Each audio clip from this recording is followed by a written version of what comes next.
you want me to say something so it's easier to find me? I was about to say, I'm trying to, you're on there, but hold on.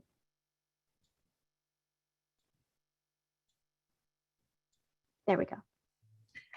Thank you. Welcome everyone to another Artist Loft drawing class. I'm your instructor, Adrienne Hodge, joining you from Austin, Texas. I see we've got a lot of new folks from all over, so welcome. This is a weekly drawing series that I've partnered with Michaels to bring you with the Artist Loft brand. And it's weekly, reoccurring on Wednesday evenings at 6 p.m. Central Standard Time. And most of the classes, well, it's pretty evenly split between free classes and premium classes. So some of the content is free, like tonight, and then other classes, there is a small fee, and you can register at the same places that you did for this class online with on the Michaels website under online classes. So this class tonight is a two-part class on watercolor marker succulents. We'll be using a lot of supplies. I'll get to the full supply list in just a minute. It's a bit of a mixed media piece here, and I provided the reference photo. So tonight is part one, and if you're just finding this on YouTube, part two will be available next week after we record part two of the class on Wednesday evening next week at the same time. So I'll go ahead and switch to my tabletop view here and go over supplies. Don't forget to tag your work with those hashtags, Make It With Michaels and Michaels Classes. And if you want me to see your work directly, you can tag me or follow me on Instagram at Adrienne Hodge Art. I'll also be on Instagram after class doing a live Q&A for about 30 minutes or until the questions run out. So if you have any questions during class tonight that don't get answered in the chat, just feel free to join me on Instagram afterwards, and I can hopefully answer your questions then if I don't get to them during class. And then of course we have part two next week. And then here's some of my personal work on my business cards. If you want to check that out, I'm on Facebook, Adrienne Hodge Fine Art. Yeah. Okay. So watercolor marker succulents. We're going to be using this reference photo that I took on a recent walk of some succulents in my neighborhood, in my neighbors' beautiful yards. And this is really more of a study. So I've got my demonstration piece here from planning for the class, and I left a couple of the succulents incomplete so that you could see kind of what this looks like in the early stages of this process to getting to something like this. So if you're using a full page of watercolor paper and you feel like this imagery, you know, is a little monotonous, because it is, it's going to be a lot of the same imagery, the same information, visual information is going to be repeated quite a bit. So if you feel like you want to focus on just one part of the succulents in this image and let the rest of it be kind of unfinished, I am always a fan of art that kind of has, you know, feels more like a study and has an unfinished look to it. So if you like that about this example piece, then, you know, try to not put the pressure on yourself to necessarily finish this. So even though this is a 2-hour, two-part class, it's going to take us quite a while to get to this point of even an unfinished piece. And I'll explain why more as we get into it. So we've got the 48-piece watercolor marker set, the Artist Loft watercolor dual tip markers. I've got the 48-piece here. That's what I put on the supply list. And we are going to use we're going to use a lot of these colors. I didn't count how many I have here on this palette. We might even use more than this. So we're going to create a palette in just a moment. But if you don't have the 48-piece set of the watercolor marker set, you might be missing some of the colors that I'm going to be using to create these succulents because there's a lot of colors. So this class is really just to cover the concepts that I'm going to cover in this class. It's going to be quite a bit. It's going to be a lot of how to look at a reference photo and create a color palette based on the information that you're seeing in the photograph, which is very challenging to do. A lot of beginning artists will look at a photograph like this and maybe just see 2 colors or maybe 3 colors, but there are, more like 20 colors happening here that, would build up to create something that looks like this. I used all of these colors here on the palette. So we'll be creating a color palette tonight. We'll be sketching. So we'll be using the Artist Loft sketching pencils. We're not going to use all of the sketching pencils in the set, probably just 1 or 2 of them. You're going to want a synthetic eraser. You are going to want some blue tape, some painter's tape, and that's so that we can tape the paper down and get a nice clear edge when we add the water and splash around with these watercolor markers. We want to be able to peel that tape off and get a nice clean edge to happen. That always just makes for a nice reveal and satisfying product, no matter where you are in that process when we call it done. You are going to want some paintbrushes. So I've got the Watercolor Artist Loft Watercolor 10-piece set here. These brown synthetic brushes, which are really nice. And we are definitely going to use those a little bit tonight, but we'll see how far we get with this full painting process. We might only end up with, like I said, something that looks kind of like this by the end of class 1, and that will be totally fine because we're going to work on building up this palette and sketching and dissecting this photograph and seeing how we can go, from an early sketch to that more finished product in the study. And then I think I mentioned the watercolor paper. So I put the 6x9 watercolor paper on the supply list, but I'm going to actually use a larger sheet. I'm going to be using the 12x18 paper just so that it'll kind of fit the frame of the my webcam view, because my webcam view is nice and big, and that way I can like really zoom in and you can see this process that I'm doing very easily. Still not done talking about supplies. We're also going to use a Artist Loft sketching pad and then a white jelly roll jelly pen. So any white pen or marker that you might have could work as a substitute for that, maybe a white chalk pastel. But I found that the jelly roll pen really gave me those white highlights that you're seeing on that example there to make the highlights in this image really pop. Then I also kind of added some little kind of starry sparkle things because that's my jam. Okay, any questions about supplies? At the moment, we just have that. Is there going to be names for the colors? I'm assuming when you go through them on the palette.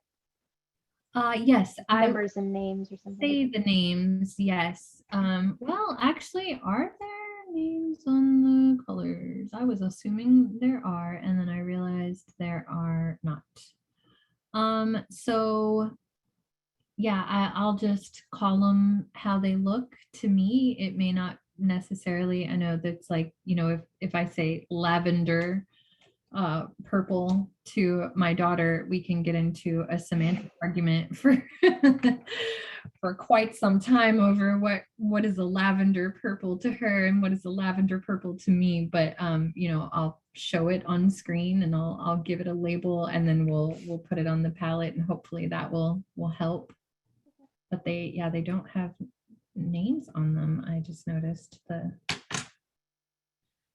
Any other questions about, oh, somebody said their set has a name and number. Well, that's helpful. Where is it on there? Am I missing it? Am I just, is it on the box? I don't know. Mine do not have names and numbers on them. It's a clear sticker. Is there a clear sticker on the pen? Nope, none of mine have that. But we'll do our best to give them some easy names that everybody can follow. Good question. Any other questions about Succulent? What was the eraser that you referenced? Oh, I just have an Artist Loft synthetic eraser.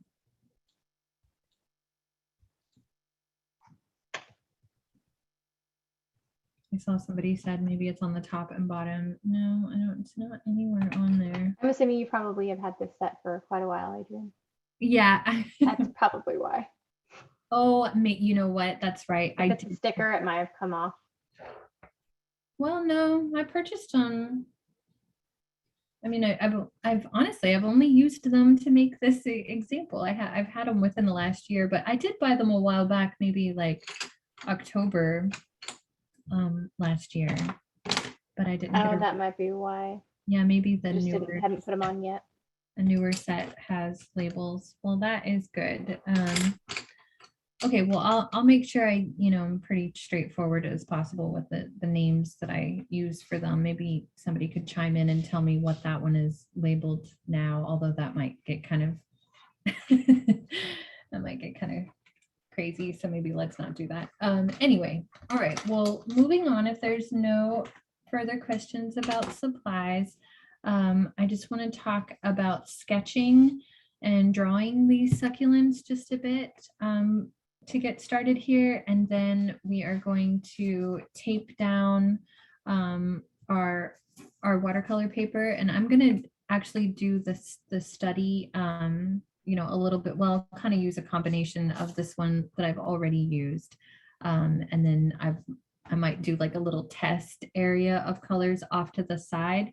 And if you like the way that looks, or if you've got a larger piece of watercolor paper like I do, I find that it's nice to put these things side by side on the same page, have your color study, your color palette right next to the image. And that way it just kind of takes the pressure off that you might put on yourself for this final product. If you're putting pressure on yourself in the learning stage, if you're like an absolute beginner and you're expecting this to be something that you're going to put in a frame, I still think it's good to approach it like a study, because if it turns out to be frameable, then you can always take it to your local framing counter, or the framing counter at Michael's could do this for you. Framers are very talented. They can, cut off a piece of paper or put a mat board around it, or they can make something fit into a frame, even if it has something extra on it. And I think the more you can do to approach things as practice and studies when you're in the beginner phase of things, the better. So, and the other reason I say that is because I put a lot of time and effort into this. I try to always plan these classes to be around an hour, but this one took so many layers of kind of finessing and playing with these watercolor markers and manipulating them in a way coming from somebody who, is a practicing professional artist. And I struggled with it just a bit to make it to do this. And I only struggled because I was trying to keep in mind, how I was going to instruct on it. So that's kind of why I left some pieces of it unfinished, so that if by the, maybe even by the end of class number 2, you only have something that sort of resembles this or this, then you can just keep in mind that this was a lot of effort here. This was a lot of the same process repeated over and over again in order to get a product that looked like this. So just be patient and forgiving with yourself, and keep in mind that there's going to be a lot of layers put to this, and you'll see that as I go along. Okay, so just to get started, we're going to just sketch these succulents a little bit here in our sketchbooks just to get comfortable with these shapes. It's going to be the same shape, but just repeated in different sizes. So, and I provided this reference photo, so I might not have it totally on screen the whole time, but you should have a copy of it. Even if you're watching later on YouTube, the reference photo should be listed along with the supplies below the video. So I want you to sketch with an H pencil, especially if you're an absolute beginner. I'm going to sketch with a 4B pencil just so that you can see my lines and they're visible on screen. So we've got this shape that looks like a spade or like a heart shape without the the little dip curve down in the center, right? So we've got this shape. When we're talking about contours, which I talk about a lot throughout this drawing series, we want to describe what the elevation of the surface of this succulent. I'm looking at this one right now, but they all have a similar shape. Some of them are kind of a little more elongated, maybe more like a leaf shape. But for the most part, we've got something that looks kind of like a spade or a triangle or maybe an arrowhead. Just thinking of some other shapes you could call it to help yourself find that shape. Okay, so looking at the elevational surface of this spade, we've got, and I'm looking at this particular one right here. This is the one I'm looking at right here. It has a little bit of a lip on either side of it that is visible to me. I can see that's where I might put the highlight. So I'm going to put a double-edged line on that side of it there. And then I'm going to put a horizontal line that kind of runs, horizontal hatching lines that run the surface of it. This is just to get an idea of the elevational surface here. And so it's flat on that side. And it's flat on both these dimensions, but it kind of curves at the top and it curves around the edges here as well. So there's a slight curve at the top where it's a little rounded and you feel that roundedness. So it's flat here, but then it's curved on the side. So that's kind of the dimensions and what the contours are doing. Contour lines are all of the lines that make up the surface of a three-dimensional form. And if you've never attended any of these drawing classes before, the very first class that we ever had in this series is one that I always say is great to refer back to. It's called Intro to Graphite and Drawing Forms, where I explain the elevation of an apple in depth in a similar way. So we've got the elevational curve of the surface. And if we're looking at some of these that are shaped more like leaves, so now I'm looking at this one right here that's shaped more like a leaf.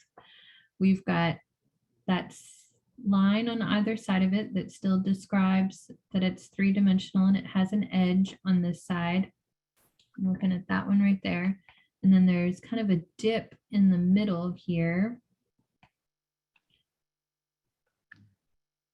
And so as I'm putting in those lines that are describing the surface of it, I want to have a little bit of a curve to that line in the middle. So you kind of feel that it dips down in the middle there, just a little.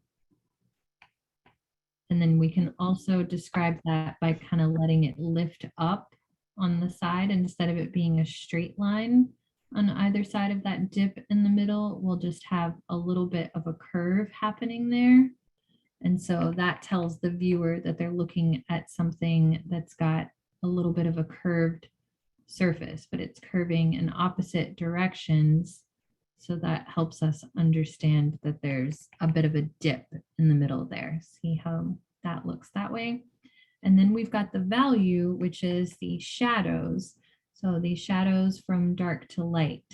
And so looking at this one again, and I've drawn it in a different direction, but it's still about that same form.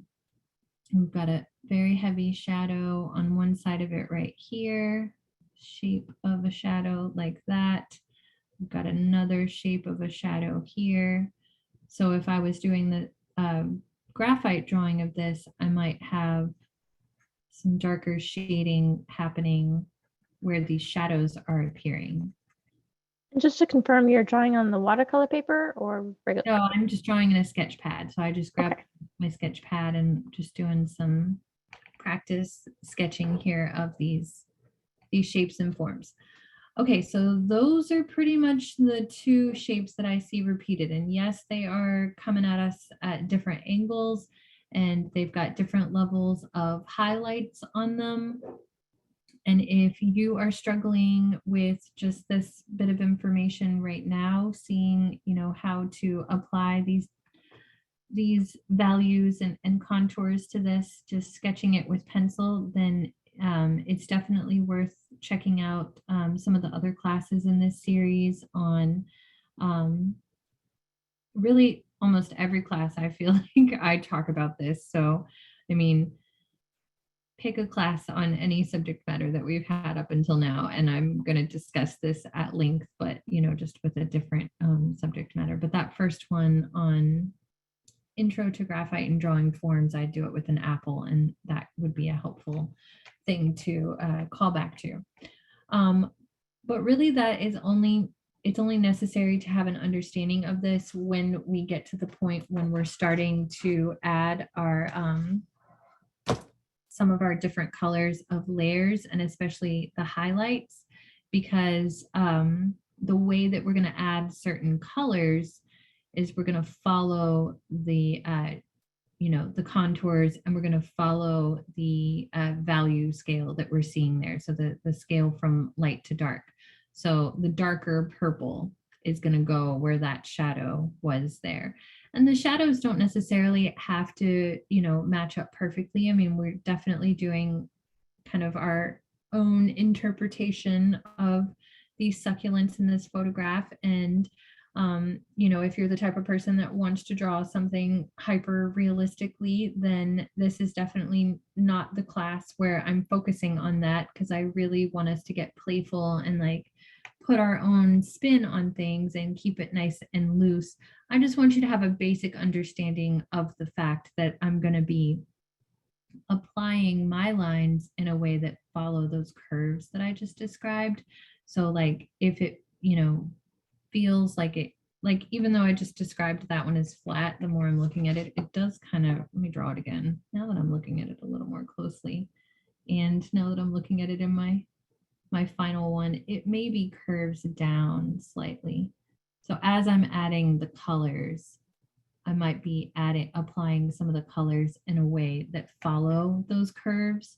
So if you're doing that as well, it's just gonna, elevate your drawing and give it more 3 dimensions.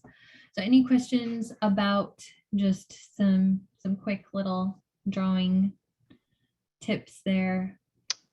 Do they have to repeat this process again on the watercolor paper, or is it just No, yeah, drawing stuff? Yeah. yeah, we're just drawing just to get an understanding of Okay. the forms on the succulent. Okay, so yeah, because when I add the watercolor marker, I'm definitely going to be, I'll mention that I'm doing that as I'm doing it as well, but I just want you to understand why I'm going to curve my lines as I add them. Because the fun thing about these markers is that we're going to be drawing and painting with them. So we're going to be drawing with the markers, and then we're going to add some water and paintbrush to them and, blur it out. And then we're going to draw again on top of it, and then we're going to blur it out. And we also are going, the other reason I wanted this class to be a 2-part class is because we need some drying time in between. And if you are impatient with the drying time that's going to be necessary to build up some of these layers, you might grab a hair dryer. I'm not going to use a hair dryer just because it would be really noisy on the class, but you might use a hair dryer to help speed up the drying process. And there was one other thing I was going to say that just occurred to me. Oh, as I was going over all those supplies, we are going to want a water cup. Going to want a cup of water and a napkin. Sorry, guys, for not mentioning that. Yeah, we need some water and a paper towel when just in case you need it for blotting things. So filling up my water cup right now as I speak because I forgot about that water cup. And I'm going to grab a paper towel too while we see if there's any other questions up to this point.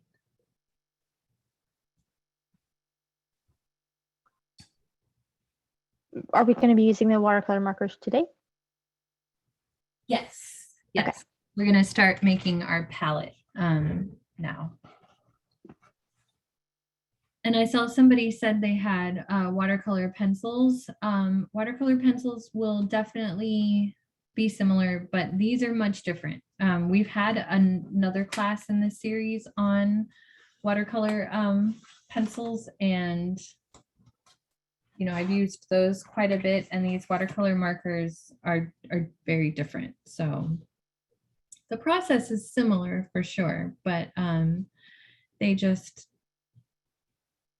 behave differently. That's the word I like to use for different materials. They, you're trying to get them to do something, but they behave in different ways than what you're, trying to get them to do sometimes. So some of the things I might be doing with the watercolor markers might not necessarily have the same effect, or the watercolor pencils might not behave in the same way.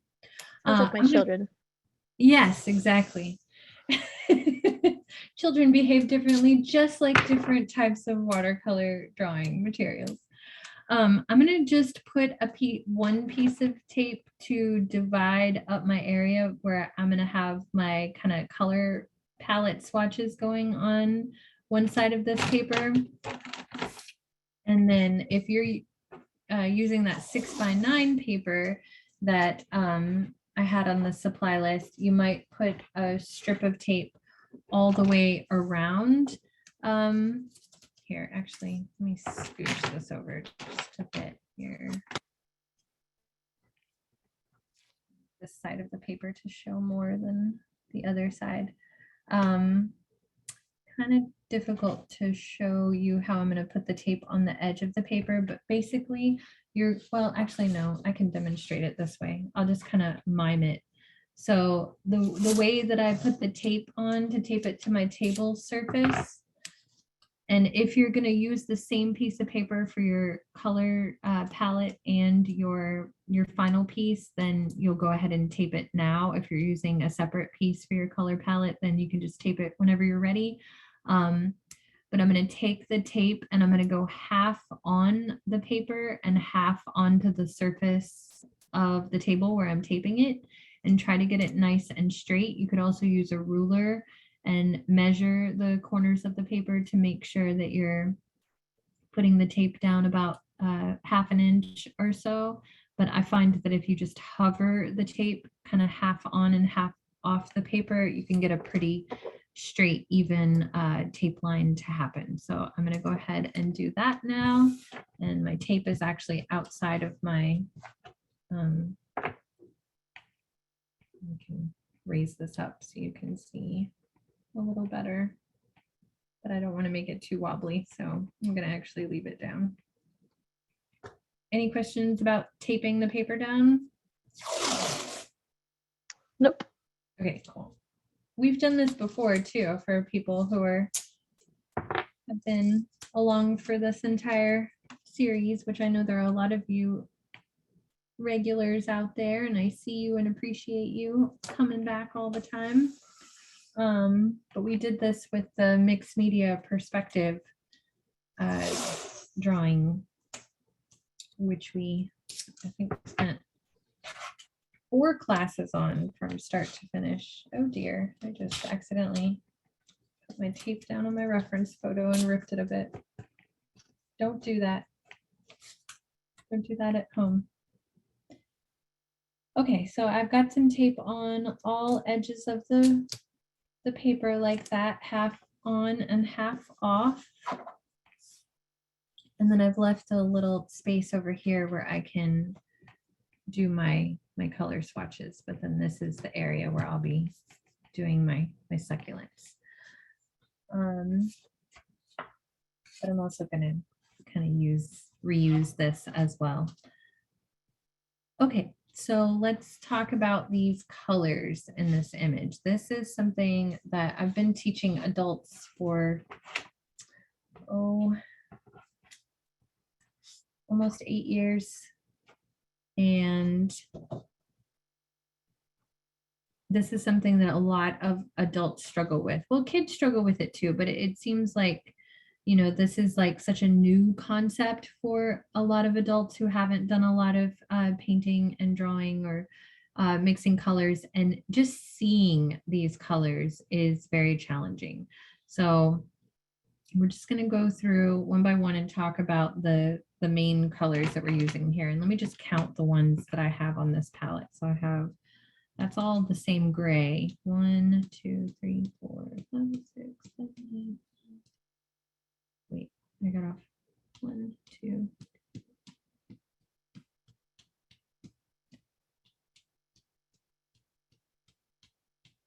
I have 23 colors that I designated here. So I'll just point them all out as we go. So I've got this darker purple. And as we find all of these colors in the palette, I want you to take, because these are dual tip markers. So I want you to take the thicker side of the nib, and I want you to draw a little swatch.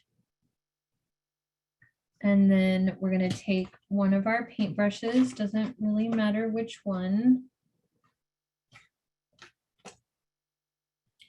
I'm going to use that rounded one, and I'm going to get some water.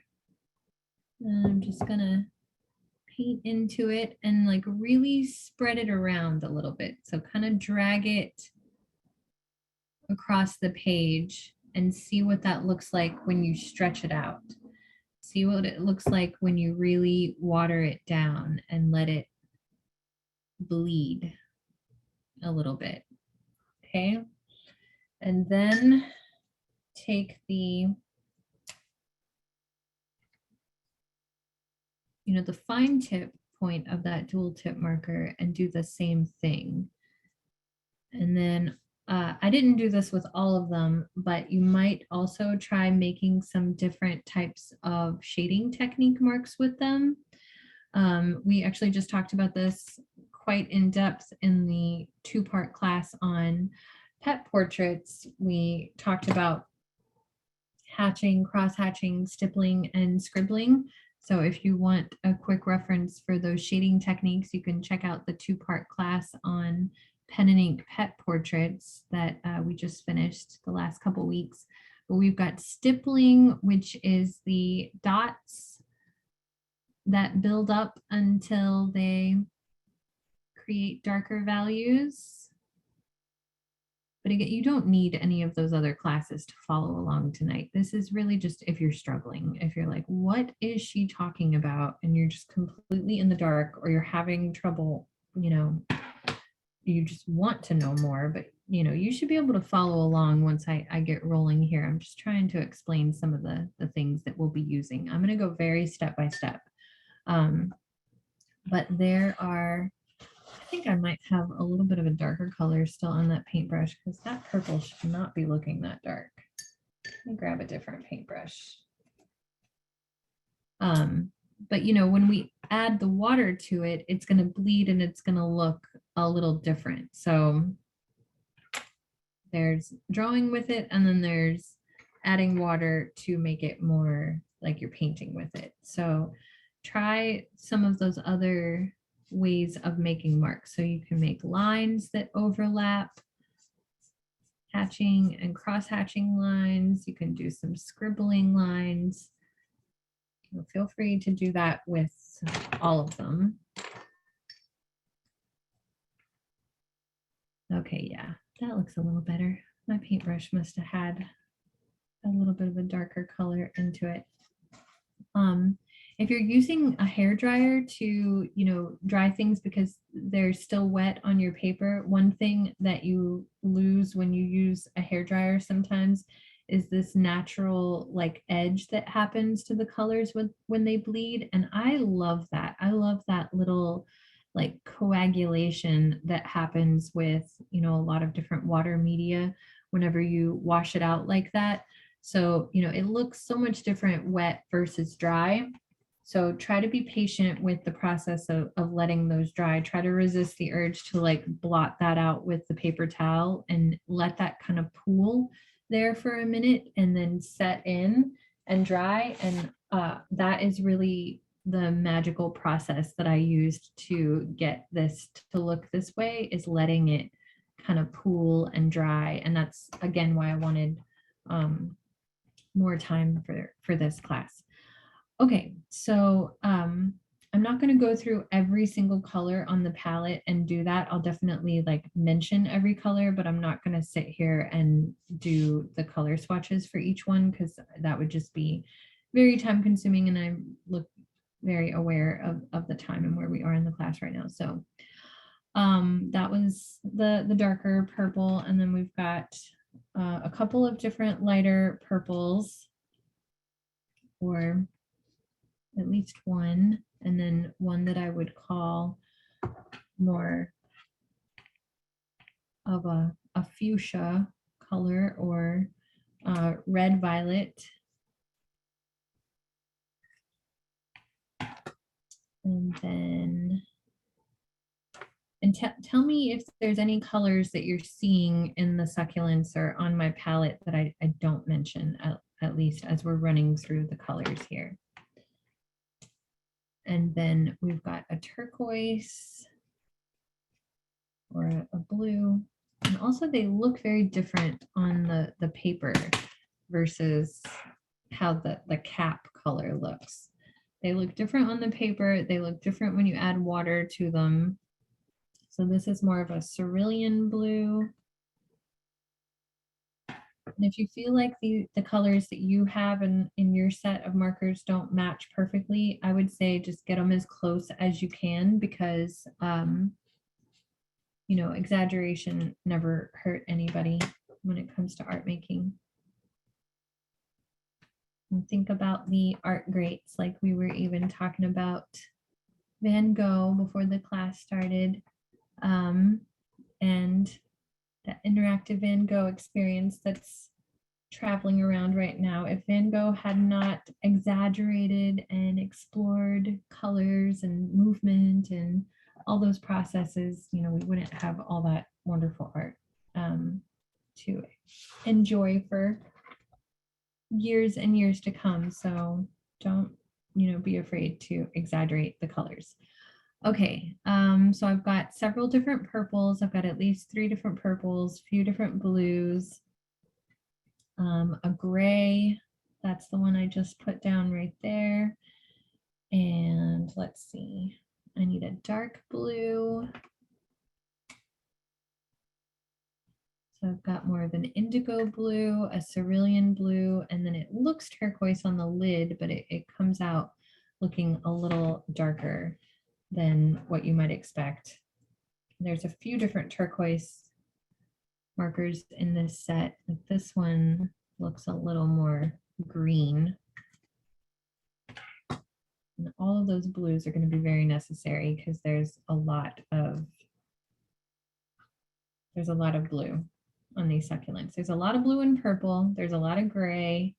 The green is really more in the some of the background areas that I'm seeing in this photograph. And then also there's a little bit of what feels like moss down here that I guess I kind of fixated on in the demo process. But some of these little leaves on the succulent, or petals, do have quite a bit of green on them. The closer you look, the more you study the image, there's a lot more green than you might notice, you know, at first. So I've got this kind of hunter green or army green is definitely important. Maybe seaweed green, you might call that. This one might be more of like a seaweed green. And then I kind of want a bright green too. I didn't pull that one out.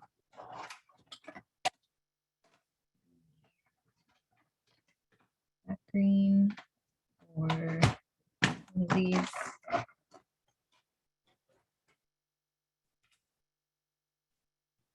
That looks like the same one. If you've got ones that are labeled, this might be a little easier for you because I keep picking up one that I think is different and it's actually the same. But they also look different when we add the water to them. So, you know, if we water these down, we're going to see a difference. And we're going to be blending some of these colors together. So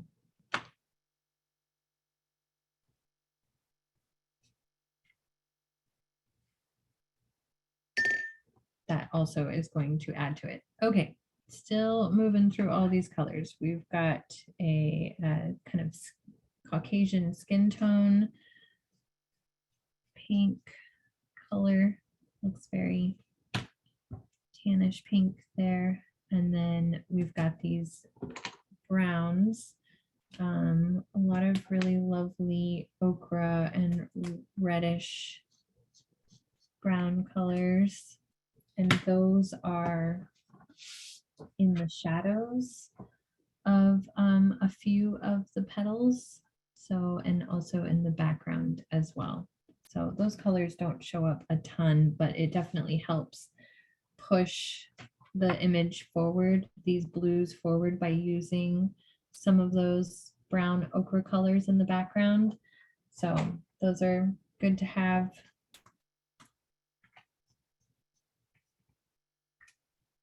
I think that's it. I think I touched on all of them. Oh, and then a black. Is my black.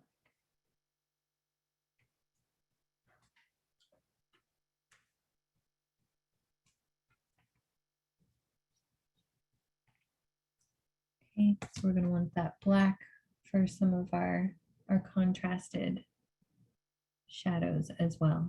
And yeah, don't forget to kind of play around with pulling those colors and seeing like how they look when you really let them bleed and drag them around. But we're going to play around with that as we get rolling too.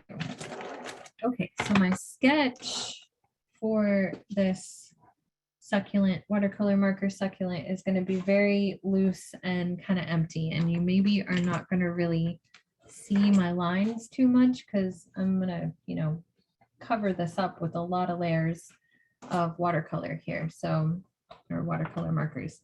So I'm just going to try to get as close to at least one of these succulent shapes as possible. So I'm just going to draw these little spades. You should use a light pencil that's easy to erase.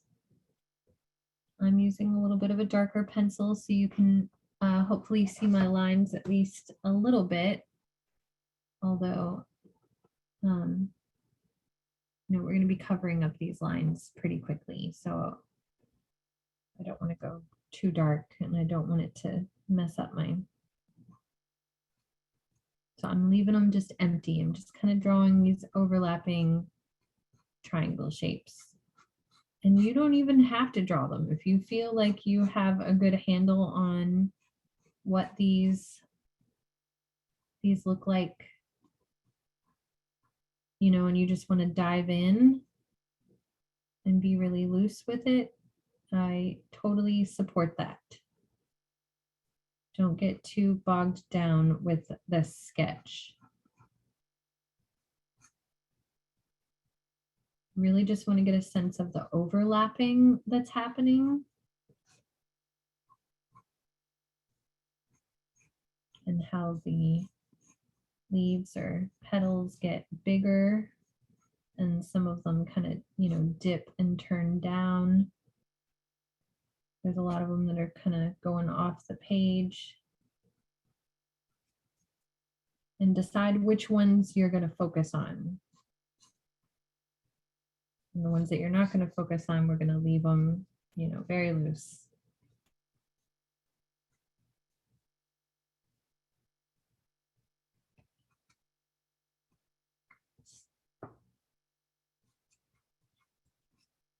Okay, so I'm just going to kind of stop there because I don't expect that I'm going to put that much detail in those bottom ones, but I just kind of designated where those shapes begin there.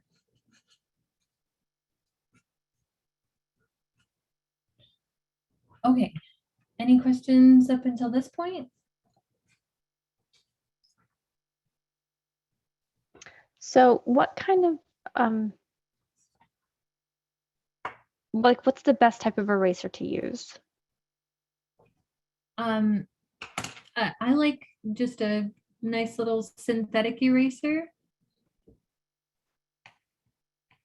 Should be able to get that graphite. You really just want to draw nice and light. In that very first class on Intro to Graphite and Drawing Forms, I talk about using the back of your pencil, holding your pencil from the back and drawing on the side of the pencil, not the point of the pencil. That way you don't dig your lines into your paper. And especially with watercolor paper, you don't want to put too much pressure on your pencil because it's a thicker texture paper, and if your lines become kind of dug in, then it'll be much harder to erase. So if that's happening, I would just keep going because we're going to put so many layers of watercolor on here, you might not even notice it. Okay. And somebody's having problems, they're saying their colors won't bleed. Does that have something to do with maybe the paper they're using, or are the markers old, or? Might want to use more water. So that's the thing that I, you know, with teaching watercolor that I tend to run in the most without being able to see what you're actually doing to help you troubleshoot. Usually the problem I see is people not applying enough water to it to make it bleed like that. So yeah, try really, like, you know, load the paintbrush up with some water and then drop like some, get a little puddle going there. So the word water in watercolor is, you know, is an essential part of the word. Like we want lots of water, and they should bleed if you, yeah, I mean, even those that I drew a minute ago, the more water that I add, they start to, well, I guess maybe the longer the swatch sits there, it doesn't want to bleed. That's interesting. Notice that as I said it, those that I didn't apply the water to right away don't want to bleed quite as much. So maybe if you're, you know, putting the marker down and then not adding the water to it right away, maybe it kind of dries on the paper and doesn't want to bleed. That's interesting. So maybe draw again and then immediately add the water. I'm glad somebody asked that, and I noticed that because I guess I worked much quicker before and didn't let them sit there for too long. Okay, hopefully that helps. All right, so the next important thing to note as we get started here is that we want to work from, you always want to work in a painting from the back forward. You want to start with the color that you see the farthest back in the image and then work your way to what you see overlapping and on top. So I want to get you guys to really look and tell me what color, like if I were to say the two main colors that I'm seeing on any one of these petals is purple and blue, just to simplify it, which do you think we should put first, the purple or the blue?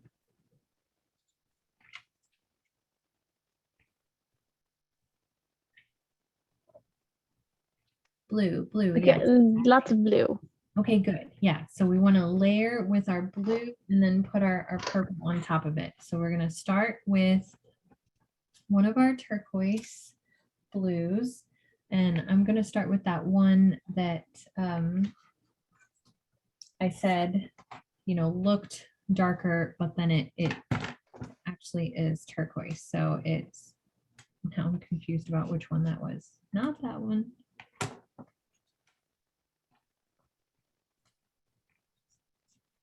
That was more of my cerulean.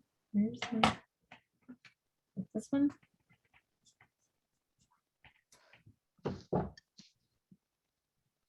Yes. This is the turquoise blue that I'm using first. All right.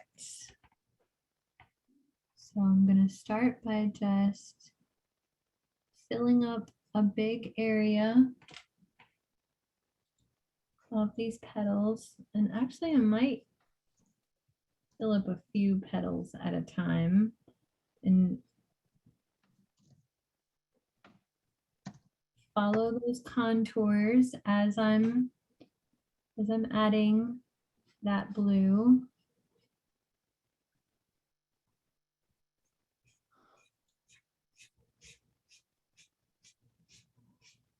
I'm aware that we're approaching the end of class number 1, but this will be a good place to stop because we're going to put a lot of water on this here, and then we're going to need this to dry before we start on the next layer. So anytime you're working with any type of watercolor, markers, pencils, regular watercolor out of a tube, any type of water media, the key is to let your layers dry. Like do a layer and then let that layer dry almost completely if you can be that patient, or if you have that kind of time, and then work on the next layer, because it just is going to, the layers are going to build in the way that we want them to.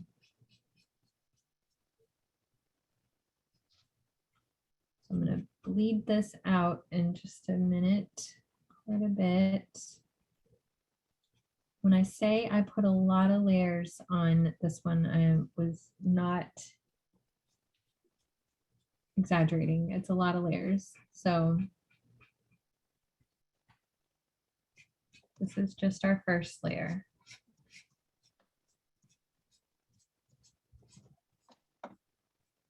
And if you feel a little more cautious about this process and you want to like do a little bit and then add water and then let it dry and like not go all in the way I just did, do whatever feels good to you.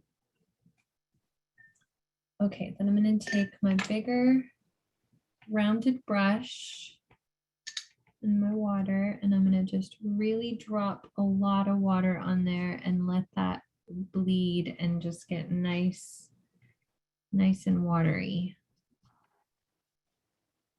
And I'm leaving a little bit of a gap in between there, in between the petals, because I know it's going to bleed so much. When I was applying the color, I left a little bit of a gap so that I could have this like watery wash bleeding around. And you're going to have a lot of this color moving around now, so you might grab some of that wash effect that's happening, some of that pigment, and pull it down and spread it around to some of these other succulents around on the page, because we're going to have so much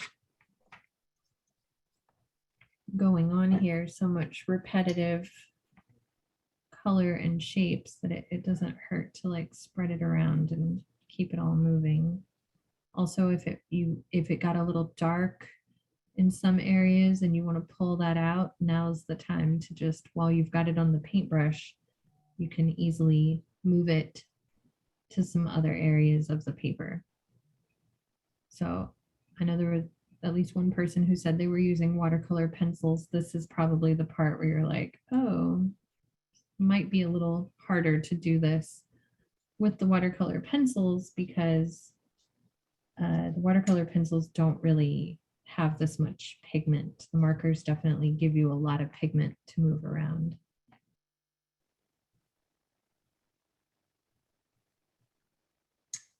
And if you just like really like this color and just want to kind of splash it around in other places too into the background, like, you know, like that, maybe do some like ghost succulents in the background. That could be a nice way to start to build up these layers.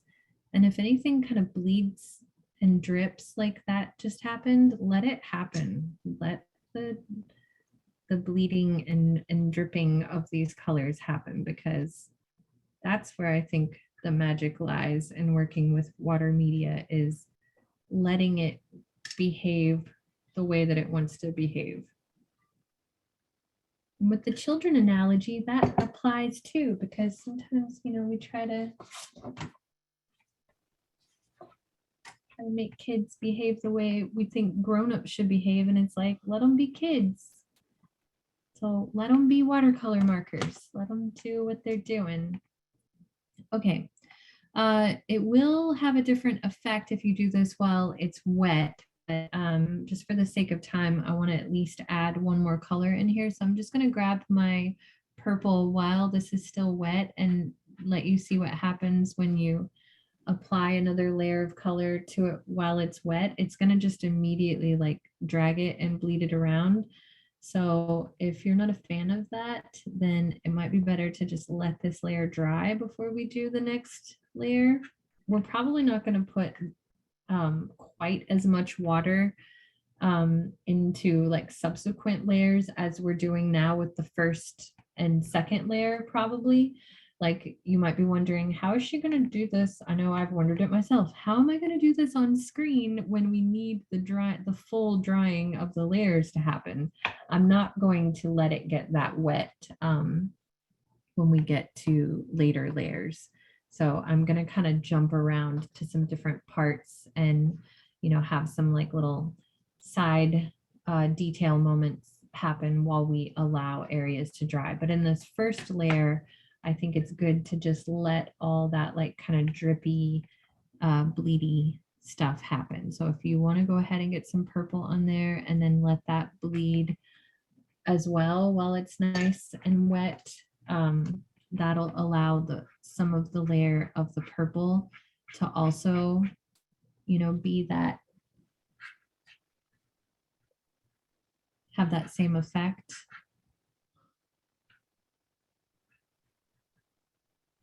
But I feel like that is a pretty good place to stop for now. I'm definitely seeing the end result in my demo already just from those first two layers. But anytime you're working with a painting, I always like to say paintings go through like a teenager phase where they get like really awkward and everything doesn't look quite right. But like in the early stages, you're like, oh, I see it. Like, this is looking so cool. But then when we get to this part where like this first and second layer has dried, but we're starting to add more of the details, that's when it's going to go through its awkward teenage phase. So if you jump ahead and yours is looking like this, don't give up. Come and join me in part 2. Okay. So if you jump ahead and keep adding layers between now and next week, and yours is looking like it's in its awkward teenager phase, just trust that it's going to, you know, come together again, and senior year will happen. So we just have to stay patient with this process and continue adding, you know, these subsequent more detailed layers, and we'll build it up to the point where it's feeling like that example. So if you have any lingering questions, you can join me on my Instagram live Q&A, which I'll be starting in just a few minutes at Adrienne Hodge Art on Instagram. Does anybody want to hold up their examples really quick and we can spotlight you? Just if you've got any early stages magic happening so far. Ooh, I'm seeing some nice ones out there. Lovely. Yes. Yes. Love it. Ooh, that one's really nice and fluid. Fluid is definitely good here. Let it flow. Oh, those are gorgeous colors. That blue is really nice. Oh, I like how you're doing the purple and you've outlined those. Very nice. Oh, yes. Look at that magic. Oh, yes. I can't wait to see these finished.